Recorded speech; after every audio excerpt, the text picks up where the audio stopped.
నమస్తే, welcome to our channel. ఒక పక్క జగన్మోహన్ రెడ్డి జువ్వెలదిన్నెలో పర్యటనలో బిజీగా ఉండగా, మరో పక్క జగన్మోహన్ రెడ్డి నమ్మిన బంటూ ఆయన సీఎంగా ఉన్నప్పుడు సిపిఆర్ఓగా పనిచేసినటువంటి ఊడి శ్రీహరిని పోలీసులు అదుపులోకి తీసుకున్నారు. మరి ఈ పరిణామాన్ని ఏ విధంగా చూడాలి తెలుసుకునే ప్రయత్నం చేద్దాం. దీన్ని విశ్లేషించేందుకు మనతో పాటుగా ఉన్నారు ఏపీ కమ్మ కార్పొరేషన్ డైరెక్టర్ అరసమల్లి శ్రీనివాస్ గారు. నమస్తే సార్. నమస్కారం.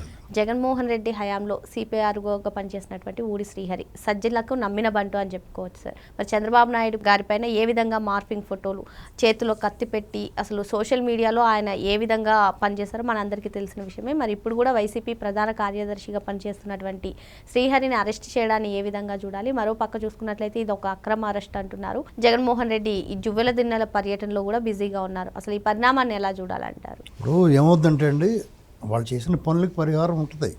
ఇప్పుడు ఊడి శ్రీహరి అని అతను సిపిఆర్ఓగా పనిచేశాడు, రాష్ట్ర కార్యదర్శిగా కూడా ఉన్నట్టు వైసీపీకి. అంటే ఒక స్థాయి బాధ్యతలో ఉన్నాడు. అతను ఈ రకమైన నీచమైన ఫేక్ ఫోటోలు అవి క్రియేట్ చేసి మార్ఫింగ్ ఫోటోలు అవి చేసి చేయాల్సిన అగత్యం ఎందుకు వచ్చింది? ఇప్పుడు రాజకీయాన్ని క్లీన్గా చేసుకోవచ్చు. ఇప్పుడు మార్ఫింగ్ ఫోటోలు ఇలాంటివి చేసి ఒక బ్యాచ్ ఉంటారు. వాళ్ళు ఏంటంటే ఏదో పార్టీకి సంబంధించి ఉండరు. వాళ్ళు ఇదే పని మీద ఉంటూ ఉంటారు. ఇప్పుడు మేమ్స్ చేస్తారు, రకరకాల కేటగిరీలు ఉన్నాయి సోషల్ మీడియాలో. షార్ట్లు, మీమ్స్, రీల్స్ రకరకాలు చేస్తూ ఉంటారు. అందులో ఎక్స్ట్రీమ్ ఏంటంటే ఈ మార్ఫింగ్. ఆ మార్ఫింగ్ జాడ్యం కూడా చాలామందికి ఉంటుంది. వాళ్ళు అన్ఐడెంటిఫైడ్ ఐడీలతోటి, ఫేక్ ఐడీలతోటి వాళ్ళు వ్యవహారం చేస్తుంటారు. వీళ్ళు ఇంత స్పష్టంగా ఒక పార్టీకి పనిచేస్తా ఒక సోషల్ మీడియా డిజిటల్ డెవిల్స్ని ఏర్పాటు చేసుకుని వాళ్ళందరితోటి దాడి, వ్యక్తిగతంగాను కుటుంబాల పరంగాను మహిళలని చాలా దుర్మార్గంగా అనమాట. దీన్ని ఇలాగ అలవాటు చేసింది మాత్రం జగన్మోహన్ రెడ్డి రాజకీయాల్లోకి వచ్చిన తర్వాత వాళ్ళు సోషల్ మీడియా ఈ పని మొదలుపెట్టారు. అంతకుముందు ఇంత దరిద్రం లేదండి. ఏమంటే విమర్శించుకునేవారు, అందులో కొంచెం మోతాదు మించి ఎవరన్నా విమర్శించేవారేమో తప్ప ఇంత దిగజారిపోయి కించపరిచే వ్యాఖ్యలతోటి పాతాళానికి వెళ్ళిపోయిన పరిస్థితి మాత్రం జగన్మోహన్ రెడ్డి పుణ్యమే. సోషల్ మీడియా దరిద్రం పట్టుకోవడానికి. అందులో వీళ్ళు సిద్ధహస్తులు. ఇప్పుడు సజ్జల భార్గవ రెడ్డి అయినా, ఇప్పుడు శ్రీహరి అయినా, ఈ సజ్జల రామకృష్ణ రెడ్డి చూడటానికి పైకి నీతి కోరులు చెప్తూ ఉంటాడు, ఏదో పెద్ద మనిషిలా చెప్తూ ఉంటాడు, డిప్లొమాటిక్గా మాట్లాడుతూ ఉంటాడు. కానీ వాళ్ళ చూపులోనూ మాటలోనూ కల్మషం స్పష్టంగా తెలుస్తూ ఉంటుంది. నాలుగు పాపం పండింది. ఖచ్చితంగా పోలీసులు పికప్ చేసి ఉంటారు. ఎవరో కంప్లైంట్ ఇస్తారో పోలీసులు పికప్ చేసి ఉంటారు. ఆ పికప్ చేసిన దానికి వీళ్ళు లబోదీపమంటే ఐబీఎస్ కార్పొరేషన్ పిటిషన్ అని అదని ఇదని చేస్తారు. ఈ లోపల శుభ్రంగా తోమేసి కూర్చోబెడతారు. చేపను పట్టుకున్న తర్వాత అలా వండుకోరు కదా, శుభ్రంగా తోముతారు కదా, అదే పని చేస్తారు. ఎందుకంటే దానికి చాలా ప్రజాస్వామ్యతంగా చేశారు. కూటమి ప్రభుత్వంలో చాలా డెమోక్రటిక్గా వ్యవహరించారు వాళ్ళు. ఎందుకంటే చాలామంది చూడండి, వైసీపీ పార్టీలో నోటికి ఎంత వస్తే అంత మాట్లాడిన వాళ్ళని, ఇద్దరు సీఎంలని, అంటే తెలంగాణ సీఎం రేవంత్ రెడ్డి గారిని, చంద్రబాబు నాయుడు గారిని చంపాలి, కాల్చాలి అని చెప్పిన ఆయన్ని, లేదా ఇంకంతకన్నా దారుణంగా కారు కోతలు కోసిన ఇంకొక ఆయన్ని, ఇలాంటి వాళ్ళందరినీ కూడా నోటీస్ ఇచ్చి తీసుకెళ్ళి మళ్ళీ వదిలిపెట్టారు సాయంత్రానికి, స్టేషన్ బెయిల్ ఇచ్చి. టీడీపీ కేడర్ అలా కూడా బాధపడ్డారు. ఏంటిది జగన్మోహన్ రెడ్డి అయితే శుభ్రంగా సెంటరింగ్ ఇరిగిపోయిన బస్సులాగా అటు ఇటు ఊగుతూ వచ్చి వరకు ఒకటి కుమ్మేసి ఇస్తే వీళ్ళని ఎవరో ఏమంటలేదటని బాధపడ్డారు. అదే రూలు, చట్ట ప్రకారం ఫాలో అవుతారు వాళ్ళు, అంతే. వాళ్ళ మీద కేసు నమోదు అవుద్ది. కొంచెం మరీ వరస్ట్గా బిహేవ్ చేసిన వాళ్ళకి మాత్రం కొంచెం కాజాలు అవి పెట్టారు, కానీ వాళ్ళని కూడా వదిలిపెట్టారు కొన్నాళ్ళు రిమాండ్ కేసు. అంతకు మించి వాళ్ళు పెద్ద వేధింపులు అవి లేవు, హెరాస్మెంట్ లేవు.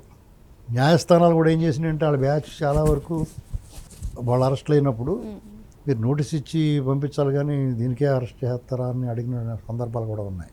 అవే న్యాయస్థానాలు ఏమని చెప్పినాయి అంటే, ఇంత దుర్మార్గంగా ఇంత నీచంగా రాస్తుంటే మీరు వాళ్ళు ఎలా వదిలిపెడతారో, తోటకూరను దొంగిలించినాడే పట్టుకుంటే వాళ్ళు ఇంత వాపోయాను కదా, జడ్జీలు దూషించినప్పుడు పట్టుకోమంటే మీరు కనీసం స్పందన లేదని పోలీసులను నిందించారు, గట్టిగా చివాట్లు పెట్టారు. ఇప్పుడు ఇక వీళ్ళని తీసుకెళ్ళి శుభ్రంగా అన్ని రకాల సబ్బులతోటి తోమేస్తే కూడా ఏమనరు అనుకుంటున్నాను నేను. ఎందుకంటే రాజకీయంగా విమర్శల్లో అగ్రెసివ్గా ఉండటం, లేకపోతే కొన్ని తప్పుడు అవకతవక నిర్ణయాలు తీసుకోవడం, ప్రజలకి నష్టం చేయడం, అవినీతి చేయడం కంటే ప్రమాదకరమైంది ఏంటంటే ఈ రకంగా వ్యక్తిత్వ హననం చేయడం. చాలా పెద్ద నేరం, దానికి మామూలు శిక్ష చేయకూడదండి. అంటే చట్టం కూడా దానికి విడిచిపెట్టాలి పోలీసులకి. పోలీసులకి మామూలుగా పోలీసులు అరెస్ట్ చేసి కొట్టడానికి హక్కు లేదు వాళ్ళకి, రూల్స్ ఒప్పుకో, కానీ వాళ్ళు చేస్తూ ఉంటారు. వాళ్ళకి అధికృతంగా ఆథరైజ్డ్గా మీరు ఒక రోజు మీ దగ్గర పెట్టుకుని శుభ్రంగా మర్యాదలు చేసి అప్పుడు తీసుకురండి అని చెప్పాలి. అప్పుడు దారిలో వస్తారు. Okay sir. ఎందుకంటే మనం ఎవరినైనా మేనేజ్ చేస్తారు, మా వాళ్ళు కాసుకుంటారులే అన్న ధైర్యం జగన్మోహన్ రెడ్డికి వచ్చేప్పుడు నేను చూసుకుంటాను, మీరు ఇష్టమైనట్టు ఇచ్చిపోండి, రప్ప నరికండి, ఇలాంటి మాటలు మాట్లాడుతున్నారంటే ఏం చూసుకున్న ధైర్యం? అంటే కొన్నిసార్లు న్యాయస్థానాలు వాళ్ళకి ఇచ్చే వెసులుబాటు నోటీస్ ఇచ్చి వదిలేయండి, దీని ఏమవుతుందానికి అరెస్ట్లా రిమాండ్లా. ఇప్పుడు అమరావతి ప్రాంతంలో మొత్తం అందరినీ వేసిలు అన్న వాళ్ళని ఆ షో కండక్ట్ చేసిన కొమ్మినేని శ్రీనివాసరావుని అన్నీ వదిలేశారు. మరి అంత తప్పది, సామూహికంగా అవమానించారు. న్యాయస్థానాల్లో కూడా కొద్దిగా ఆలోచించుకోవాలి వాళ్ళు. అంటే అంత మాట అన్నాడు, ఆ షో నిర్వహించాడు, అతని సమక్షంలో జరిగింది, అతని ఇంటెన్షన్ కూడా గమనించాలి. ముందు ఇతను వదిలేండి, అన్నవాడిని వదిలేండి, కానీ నేను వేసేయండి లోపల అనాలి. మరి అలాగే అనలేదు కదా, అతను వదిలేండి, ఇందుకు పైగా చెబాట్లు పెట్టారు. అలా అన్నవాడిని కూడా బెయిల్ ఇచ్చి వదిలేశారు. అసలు బెయిల్ ఇవ్వకూడదు.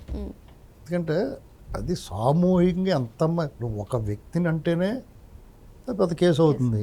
సామూహికంగా అంతమందిని అనేస్తే, ఒక ప్రాంతం వేసులు అనేస్తే దాన్ని ఎలా క్షమించారు? వాళ్ళు ఏం చెప్పాలంటే మా వల్ల కాదే బాబు, మేము రిమాండ్ తప్ప మేము బెయిల్ ఇవ్వలేము, నువ్వు ఎన్నిసార్లు పెట్టుకుని చెప్పాలి, కావాల్సి సుప్రీంకోర్టు పోవాలి. అప్పుడు వాళ్ళకి నొప్పి తెలుస్తుంది.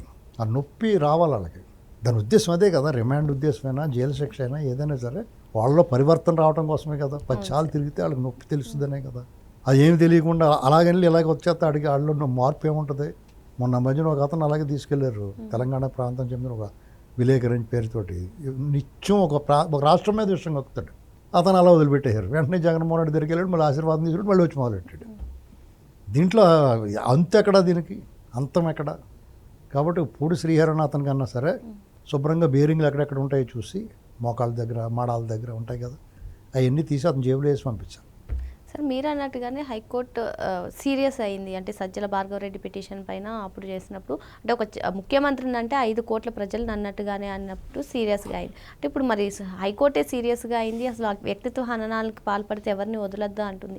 మరి ఇది శ్రీహరితోనే ఆగుతుందంటారా, మరి లేదంటే గతంలో కూడా ఇటువంటి చాలా కేసులు చూసాము, వాటన్నిటికీ కూడా చెక్ పెడతారంటారా? ఖచ్చితంగా చెక్ పెడతారు. ఎందుకంటే ఇప్పుడు సజ్జల భార్గవరెడ్డి కూడా అరెస్ట్ అవ్వాలి. అసలు ఇలాంటివన్నీ ప్రోత్సహించిన అసలు క్షమించకూడదు. మీరు డబ్బులు ఇప్పుడు ఎవడన్నా ఒకటి ఇంటెన్షనల్గా వాడుకున్న మనోవికారం వల్ల వాడంతటా వాడు రాయటం ఒకటి, ఇంకొకటి ప్రోద్బలంతో దాని పారితోషికం తీసుకుని రాయటం ఇంకంతకన్నా నేరం. ఇలాగనమాట. ఇప్పుడు వాడు మనోవికారం అనుకోడు, అది రోగం. కానీ ఇంకోటి దగ్గర డబ్బులు తీసుకుని చేయటం అంటే నువ్వు నేరం డైరెక్ట్గా సుపారీ తీసుకుని నువ్వు నేరం చేసినట్టే. కాబట్టి దాన్ని ప్రోత్సహించినోడు, దానికి నిధులు సమకూర్చినోడిని అసలు వదలకూడదు. దాని ఇన్ఛార్జిగా ఉన్న భార్గవరెడ్డిని కూడా తీసుకెళ్ళి ఇద్దరికే ఆడైతే ఎవడైతే ఏంటండి, రఘురామకృష్ణరాజు గారు అట్లా పట్టుకొట్టేశారు పోలీసులు అన్యాయంగా అక్రమం గుర్తుకున్నాను. వీళ్ళని మరి ఏం చేయాలి? ఇవాళ వీళ్ళకి నొప్పి తెలుస్తుంది, వాళ్ళ గతి అంతే. ఎందుకంటే ఒక చేతగాని దద్దమ్మని నమ్ముకున్నారు వాళ్ళు. చేతిలో అధికారం ఉంది కదా అని రెచ్చిపోయి ఇష్టం అయినట్టు చేసినోడు ఆడు వీరుడు అన్నాడు. వాపు అది బలుపు కాదు, అది ఒరిజినల్ కాదు. ప్రజల నుంచి ఆయాచితంగా పొందిన లబ్ధి, దాన్ని అందంగా ఉపయోగించుకోవాలి. దాన్ని దుర్వినియోగం చేసుకున్నాడు, అధికారాన్ని దుర్వినియోగం చేసుకుని శత్రువులు పెంచుకున్నాడు. ఉత్తు పుణ్యాన్ని అనవసరంగా తనకిచ్చిన అధికారాన్ని ఉపయోగించుకుని అవినీతిలో అలాగే సామ్రాట్ కాబట్టి నువ్వు అవినీతి చేసుకుని ఉంటే సరిపోను, అరాచకం కూడా చేసావు. 2 సెట్ అవ్వవు. ఎప్పుడైతే అవినీతిని సహించిన జనం అరాచకాన్ని సహించలేకపోయారు, ఇక నీ జీవితంలో అధికారం రాదు. ఇవాళ వాళ్ళు బెదిరిస్తున్నారు, మేము వచ్చిందని మీ సంగతి చూస్తాను. ఏం చూస్తారు మీ సంగతి? మీ పని అయిపోయింది. ఎవరైనా సరే జగన్మోహన్ రెడ్డి నమ్ముకుని అది ఇచ్చే డబ్బులకు ఆశపడి ఇటువంటివి చేస్తే దీనికి కాన్సిక్వెన్సెస్కి రెడీగా ఉండి ఎదుర్కోవడానికి సిద్ధపడి దిగాల. తర్వాత లబోదీబో మమ్మల్ని కొట్టేయడు బాబు, వాళ్ళు ఇంట్లో వాళ్ళు కట్టొచ్చేయడం అనవసరం. ఆడు ఇలాంటి పనులు చేస్తే ఇచ్చే డబ్బులను వాళ్ళు స్వీకరించకూడదు. మనకి యొద్దురా బాబు, కలో గంజు తిందాం, మన ఏదో పని చేసుకో, ఏదో ఆ పార్టీలోనే పని చేయి, కానీ ఇలాంటి పనులు చేయకు. ఇప్పుడు ఊరేగింపులు ఉంటాయి, ర్యాలీలు ఉంటాయి, దానికి బండి వేసుకెళ్ళి డబ్బులు ఇస్తారు కదా తీసుకో, అలాంటివి చేయాలి తప్ప ఇటువంటి డిజిటల్ డెవిల్స్లా పని చేయకని చెప్పాలి కుటుంబ సభ్యులు కూడా. తర్వాత ఏడ్స్ సుఖమే ఉంది. తర్వాత ఎంత వగచ్చినా విలపించినా జనాల్లో నీ కనీసం సానుభూతి, నీ పక్కింటోడు కూడా సానుభూతి చూపించడం, ఎంతగా ఆ పని నేను ఎవడు చేయమన్నాడని అంటారు. పోనీ నువ్వు ఏదైనా ఒక యుద్ధం, ఒక అరాచకం మీద యుద్ధం చేస్తే పోనీ అదొక రకం. ఇప్పుడు జగన్మోహన్ రెడ్డి అరాచకమే మేము అంతా మాట్లాడాం. మేము ఎప్పుడన్నా మాట తూలేమా? వ్యక్తిత్వ హననాన్ని పాల్పడ్డామా? మరి ఎందుకు ఆ రోగం మీకు? ఇప్పుడు ఉత్తుపునాన్ని ఎదటోళ్ళని బూతులు తిట్టడం ఇవన్నీ ఎందుకు? మూతిపడి రాలిపోయిన తర్వాత బొబ్బోయి బొబ్బోయి అని ఎడుతారు మళ్ళీ ముఖం పగిలిన తర్వాత. ఆ మాటలు అనటం ఎందుకు? అనిపించుకోవడం ఎందుకు? తొన్నులు తినటం ఎందుకు? పోలీసులు చూస్తూ ఊరుకుంటారా? ఊరుకోరు కదా. 1-2 సార్లు పెడతారు. ఇప్పుడు ఇంకో చోట కూడా పెడతారు కేసు. అతను రాష్ట్ర పర్యటన చేస్తాడు. ఒకవేళ అతను లక్కీగా చాలా మంచి జడ్జి గారు ఉండి అతనికి ఏమైనా రిమాండ్ లేకుండా బెయిల్ ఇచ్చేసాడు అనుకోండి, ఆ కేసు అలాగ ఉంటుంది, ఇంకో చోట పెడతారు. ఈ ప్రభుత్వం వేధించాలనుకుని ఉంటే వీళ్ళు ఎవరు రోడ్డు మీద తిరగరు. మొత్తం అకౌంట్లు క్లోజ్ చేసిపోయారు ముందు 3 నెలలు 4 నెలల్లో. వీళ్ళు ఏమంటలేదు కానీ మెల్లగా దిగారు. ఈ కప్పలో ఈ తేళ్ళు జెర్రులని బయటకు వచ్చేదాకా ఆగి ఇప్పుడు పట్టుకుంటున్నారు. అర్థమైందా? ఆ స్ట్రాటజీ అదో రకమైన స్ట్రాటజీలు ఉంటాయి, ఒక్కొక్క రకం. అది మరో అంశంతో మళ్ళీ కలుద్దాం. Thank you sir.